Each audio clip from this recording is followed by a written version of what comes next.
start with a brand new Nifty. And when I say brand new Nifty, well, they've got some changes there, and it is a decent start. It is a decent start.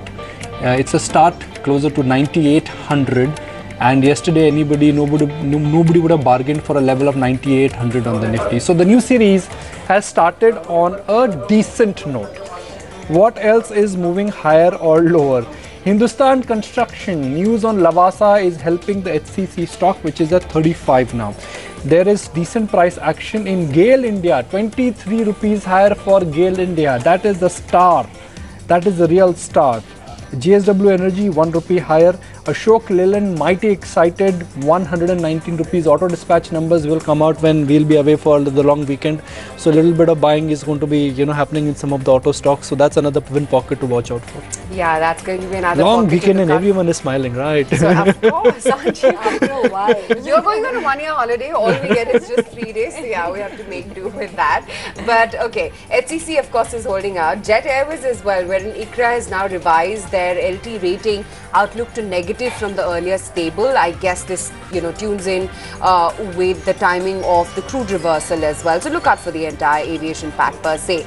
Titan, they're saying they continue to gain jewelry share in the second quarter as well, despite all the aberrations because of GST. So look out for that too. Sun Pharma, wherein Pfizer has sued Sun to block one of its generic leukemia drugs. So look out for that stock too. NTPC, they're saying that their 500 megawatt unit power station is going to now be operational from the 30th.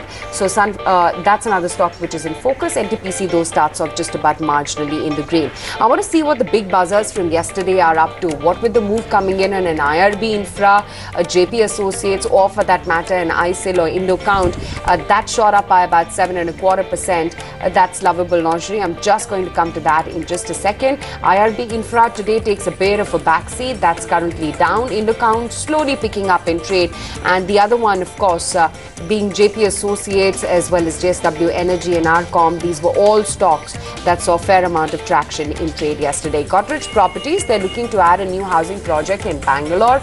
It's a little peculiar considering at a time when you're talking about job cuts across the IT industry, the fact that IT industry is going into a slum, the hub in the country, that's Bangalore, wherein people are grappling with the market dynamics. Godrej is looking to launch a fresh project there. Vakrangi, wherein the promoter stake has now risen to 41.72% from the earlier 41.5. So look out for that as well.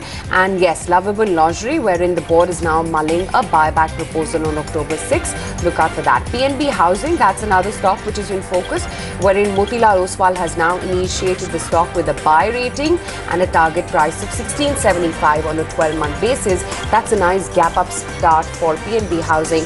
It shoots up by about almost 3% as we speak. For the Nifty as well, it's not bad. We made it back to 9800. UPL, Bajaj Finance, the new entrants in the index. So let's see how they have started off on day one. UPL starts off with a gain of nearly 1%, 770 plus, and Bajaj Finance continues to look strong at 1855. Oh yes, indeed. Those are some of the movers in the broader markets. I just want to highlight some of the chotus also that are picking it up. Ashok Leyland is higher by about 1.5%. We've already highlighted the cement names, but there is traction seen in some of the select liquid pockets in trade. You have Relcom after a while, which is picking it up in the session. DV's Labs is higher by about almost 2%. Bharti Infratel has made a move of about 3%. We've been talking about Bajaj Finance all the way through. I want to bring up Bajaj Finserv and I want to bring up Bajaj Holdings.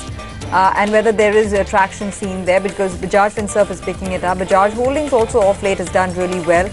So, let's see whether there is some more headroom in the move of that stock. JSW Steel, Exide, all of the tire stocks particularly, and some of the auto ancillary companies and battery makers are also active in the opening minutes of trade. Exide and MRF are two names to cite within that.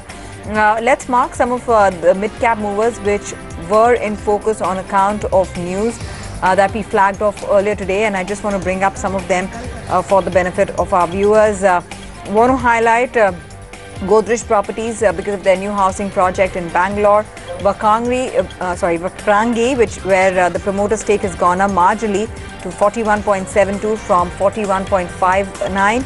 Lovable Laundry, they're mulling a buyback on October 6th, so that one should come up on your screens. And HCC, Lavasa lenders invoking strategic debt restructuring to keep the stock in focus. But Lovable Laundry, it is almost 12% higher as we speak. Siddharth? Let's just talk about the stars. And Siddharth, I'm coming back to you. I think the star today, hands down, is GAIL.